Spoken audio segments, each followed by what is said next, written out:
y damos comienzo.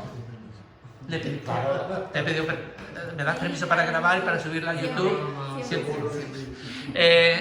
Pues damos comienzo al acto de defensa del TFM de Ángela Marín, perdona, Ambrosio, que se llama Voces de Esperanza, propuesta didáctica para la enseñanza del español en los campamentos de refugiados saharauis. Es el segundo TFM que se realiza en el marco de nuestro proyecto, tras la estancia de la estudiante en prácticas oficiales, que también es una novedad, en los campamentos de refugiados el pasado mes de abril. Así que adelante, ya sabes cómo funciona el evento, tienes 10 minutos y luego cada uno de nosotros tenemos 10 minutos y tú puedes elegir contestarnos inmediatamente a cada uno de nosotros o tomar nota y contestarnos a todos al final, lo que tú prefieras. Pues adelante. Bueno, pues doy comienzo. Buenas tardes a todos, mi nombre es Ángela Marín, como ya bien saben. Y bueno, quería repartir mi TFM impreso por si querían hacer alguna consulta durante mi exposición. Y antes de empezar, también me gustaría dedicar unos minutos a servir el té, ya que es un elemento cultural que une a todos los saharauis y que gracias al té ellos han podido compartir con nosotros un montón de historias y de hazañas. Entonces creo que puede que sea algo que vosotros necesitáis para sentir más cerca a la comunidad saharaui. Y mientras yo también doy mi discurso, pues vosotros podéis tener ese gustillo de tener más cerca la cultura, sobre todo. Y bueno, mientras sirvo el té, quiero dar también las gracias al proyecto de cooperación de Rasdele por haber dado esta oportunidad a los estudiantes que hemos podido conocer toda la historia, la cultura y también, sobre todo, cómo es la educación en español en los campamentos de refugiados. Y también, bueno, quería agradecer a cada uno de vosotros por haber leído mi trabajo, ya que de esa forma había estado un poquillo más cerca de esta comunidad y espero que, bueno, lo hayáis disfrutado tanto como yo al hacerlo. Bueno, os preguntaréis por qué decidí embarcarme en esta experiencia y escribir sobre ella. Bueno, pues todo da comienzo el día de presentación del máster, cuando dijeron que teníamos la oportunidad de hacer las prácticas en los campamentos de refugiados saharauis. Entonces yo pensé que eso era una experiencia que yo tenía que optar por ella, porque siempre he estado acostumbrada a usar muchos recursos en los que priman los medios tecnológicos. Entonces quería ponerme como reto el ir allí y aprender y crecer como persona y como docente en ese aspecto. Y bueno, creo que es una de las mejores decisiones que he tomado, porque gracias a ello puedo seguir contribuyendo con la causa y puedo escribir sobre ello. Y bueno, siempre, desde antes de irme incluso, tenía varios objetivos marcados. Y uno de ellos era sobre todo el de fomentar el bilingüismo y la multiculturalidad, ya que creo que es un vínculo que nos une a España en este caso y a los saharauis, y que creo que son dos factores muy importantes para seguir con esa comunicación que tenemos con ellos. Y bueno, además de eso, también otro objetivo era el de desarrollar todas las capacidades y las habilidades lingüísticas y comunicativas que tiene el alumnado en español en los campamentos, para que así en un futuro tengan acceso laboral a universidades o incluso cuando vienen aquí durante el verano con el proyecto de vacaciones en paz, para que puedan comunicarse con la familia de una forma un poco más fluida. Y también, además de los alumnos, otro objetivo era el de proporcionar a las maestras diferentes metodologías para que pudieran usar en sus clases y de esa forma pues tuvieran otro tipo de recursos para poder cooperar con sus alumnos. Y bueno, y el último objetivo, que creo que también es uno de los más importantes, es el de recopilar información que es de utilidad para futuros cooperantes y que sea también para poder cubrir sus necesidades educativas en todos los aspectos de la enseñanza. Y bueno, hablando de la metodología, que es uno de los objetivos que yo tuve en cuenta, gracias a la evaluación inicial que hice de observación durante una semana, pude recopilar información como la ratio de las clases, los niveles de competencias en español del alumnado y sobre todo sus intereses, que yo creo que es una de las partes más importantes para poder crear y adaptar el contenido que yo tenía en mente. Entonces, a partir de ahí comencé a crear el material didáctico, que siempre tenía en mente de que fuese adaptado a los recursos que tenían allí. Por ejemplo, yo creaba dibujos con folios y colores porque sabía que las profesoras podían tener acceso a ese tipo de materiales porque nosotros se lo habíamos abastecido, o incluso antiguos cooperantes también le habían dado materiales de ese tipo. Incluso las maestras que tienen acceso a internet en sus teléfonos móviles, aunque a veces un poco limitado, pero también le di la opción de que por internet buscase en unas páginas que le dije, hiciera sopas de letras o crucigramas, que aunque no tuvieran la oportunidad de hacer copias para todo el alumnado, podían copiar en la pizarra y así ya el alumnado salía de la monotonía constante de seguir las actividades del libro de texto. Entonces ellos salían a la pizarra y de esa forma también podían contribuir. Y bueno, además de ese material didáctico, también uno del puntos fuertes de mi propuesta didáctica fueron las actividades dinámicas. Sobre todo, creo que la que más juego dio fue el concurso por preguntas, que en este caso lo que hacía era dividir a la clase en grupos y por cada pregunta correcta le iba dando puntos. Y el alumnado, como nunca había trabajado en grupos, se sorprendía muchísimo de que estaban colaborando entre todos, no había competitividad, había solo compañerismo. Entre todos ayudaban a ganar, o sea que en realidad no ganaban los grupos individuales, al final ganaba toda la clase por haber contestado todas las actividades y todo de forma correcta. Entonces eso la verdad que me llenó bastante. Y bueno, otra de las actividades dinámicas, la gincana, que tal y como aparece en los anexos, aquí tienen las imágenes un poco más grandes.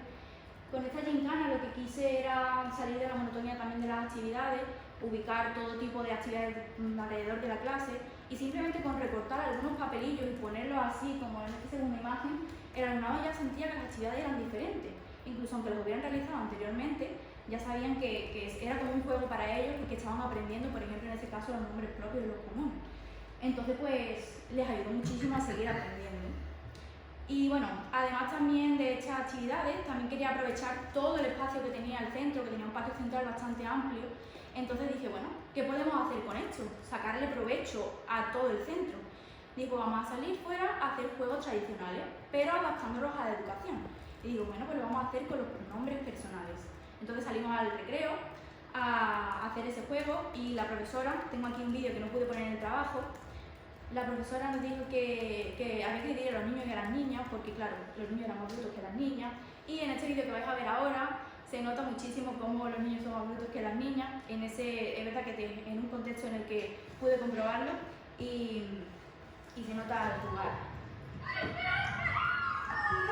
Aquí están deseando por comer el pañuelo y quieren ganar en todo momento, pero bueno, aquí pude comprobar que era cierto lo que decía la profesora y que claro, ella los conocía más que yo. Pero bueno, la verdad que salió bastante bien. Y finalmente el proyecto que hice, el de sembrar una semilla, aproveché que estaban dando el tema de los árboles y las plantas y dije, bueno, ¿qué puedo hacer con esto? Y lo voy a llevar a la realidad. Quiero que el alumnado lo vea en sus propias manos. Entonces pregunté dónde podía obtener esos materiales y corriendo fui a comprarlos y al siguiente día me presenté allí en clase con mi mochila toda llena con más de 100 vasos, con un montón de algodones, con kilos de lentejas, con un montón de botellas de agua para que los niños pudieran plantar su semilla. Entonces les dije, bueno, ahora que estamos aquí, todo el proceso de crecimiento que os he ido explicando, que yo actuaba un montón para poder explicar el crecimiento de una planta, lo vais a ver en vuestras propias manos con el vasito. Y ellos alucinaban, claro, porque no habían visto el crecimiento de una planta en vivo y en sus manos en 48 horas ya había crecido la planta. Y bueno, y en ese momento yo iba por los pasillos y los alumnos me decían, maestra, planta grande. Y yo, ¿qué ha pasado? Y yo iba a las clases y veía cómo había crecido la planta tanto. Yo veía, no sabía que podía crecer en tan poco tiempo, en las circunstancias que hay allí, con tanta calor y que yo sabía que el alumnado no había regado la planta, pero aún así habían crecido un montón. Y la verdad que eso fue lo que me llenó también muchísimo, que el alumnado aún así me sigue mandando imágenes y sigue teniendo la plantita con muchos pétalos. Así que bastante bien. Y tengo aquí varias imágenes de los 3 cursos en los que estuve de español, de cuarto tienen, perdón, con sus vasitos, mostrando sus plantitas. Y la verdad que a ellos les encantó salir y decir, por favor, pásame la foto que la quiero tener para siempre. Así que por esa parte muy bien. Y bueno, además de la formación a los alumnos, también estuve formando a las maestras y les enseñamos varias metodologías como esta que ven aquí, que es la típica de la telaraña, que algunas la conocían pero otras no, y les dijimos que podían adaptarla a todo tipo de contexto con su alumnado, tipo preguntas o propuestas de actividades, podían usarla en todo momento. Y bueno, y además de eso, también le enseñábamos a la preparación del examen oficial de Instituto Cervantes del DLA2. Entonces las profesoras, gracias a ello, se sentían mucho más cómodas por haberles explicado las partes del examen y haber practicado todo ello en su tiempo determinado. Entonces, pues eso también dio su fruto. Pero bueno, todo en el color de rosas, y también tuve varias dificultades, sobre todo en la realización del trabajo. A la hora de la búsqueda de una bibliografía, yo veía que las que consultaban no eran fiables, porque a lo mejor consultaba alguna y después otra y la contrastaba y la información no era muy... no era de fiar, por así decirlo. Entonces, gracias a varias tesis y trabajos finales que pude consultar, me di cuenta de que algunos profesionales que habían estado presencialmente en los campamentos habían plasmado toda su historia ahí. Entonces me fié de todas esas fuentes y también pude verificar que el marco teórico estaba bien gracias a las familias que me contaban sus historias y a las maestras. Entonces, gracias a ello, yo supe que lo que yo estaba escrito en mi marco teórico iba a estar correcto. Y bueno, otra dificultad también era la impartición de clases, sobre todo en la ratio, cuando faltaba alguna maestra que se duplicaba y podía haber como 35 o 40 estudiantes en una clase, dificultando muchísimo a la hora de poder actuar en clase, porque no había espacio, se tenían que sentar en el suelo, incluso esos alumnos a lo mejor habían dado ya el contenido que había dado tú previamente. Entonces dificultaba mucho, pero bueno, creo que eso me hizo crecer bastante como profesional y a saber que hay bastantes caminos por los que se puede optar con esos imprevistos. Bueno, y además de esa dificultad, también creo que la disparidad de niveles que hay en la clase también es bastante amplia y no hay recursos para poder individualizar todo el aprendizaje, pero bueno, yo creo que con mi propuesta pude dar visibilidad a todos los alumnos que necesitaban, por ejemplo, de esa ayuda, de que sea un apoyo visual o que sea algo de moverse, poder colaborar con otros alumnos, recibir retroalimentación de unos a otros. Eso la verdad que les ayudó bastante. Y finalmente, que yo pensaba que no sería una dificultad, es la barrera del idioma. No compartir el mismo idioma, hay veces que ellos no me tomaban en serio porque no están acostumbrados a que todo sea una clase en español. Entonces la profesora siempre le traduce todo, entonces ellos esperan a la traducción, no prestan atención a la parte en español. Entonces cuando yo explicaba algo, por mucho que me esforzara, siempre hacían así, pum, y cuando hablaba la profesora, la escuchaban a ella porque sabían que le iba a traducir. Pero bueno, creo que a pesar de todas esas dificultades, los resultados han sido bastante enriquecedores y tanto por parte del alumnado como de las maestras, y pude ver el impacto que yo había tenido en toda la enseñanza de español, en el colegio, en todas ellas, en lo agradecidos que estaban, en el papel que yo estaba haciendo allí. Y bueno, ya para concluir, quería decir que actualmente sigo colaborando con la causa saharaui y voy a colegios públicos y les cuento mi experiencia allí. Les digo también que la carne de camello está bastante buena, que ellos tienen que comer aquello allí porque son los animales que tienen a su disponibilidad. También les explico cómo son las jaimas, los tipos de educación que reciben allí en español, que son niños como ellos, que pueden venir también a España.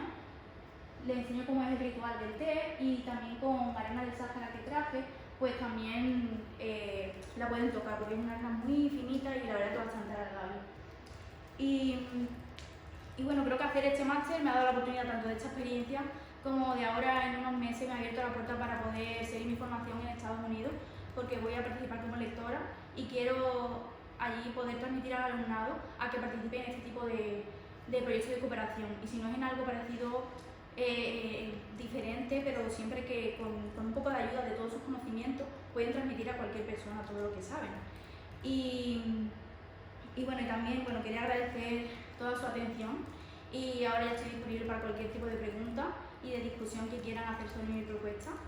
Y bueno, quería decir también que, tal y como indica el título del trabajo, Voces de Esperanza, hago aquí alusión también a la perseverancia del pueblo saharaui y a todo el aprendizaje que han dejado en mí. Así que nada, muchas gracias por todo.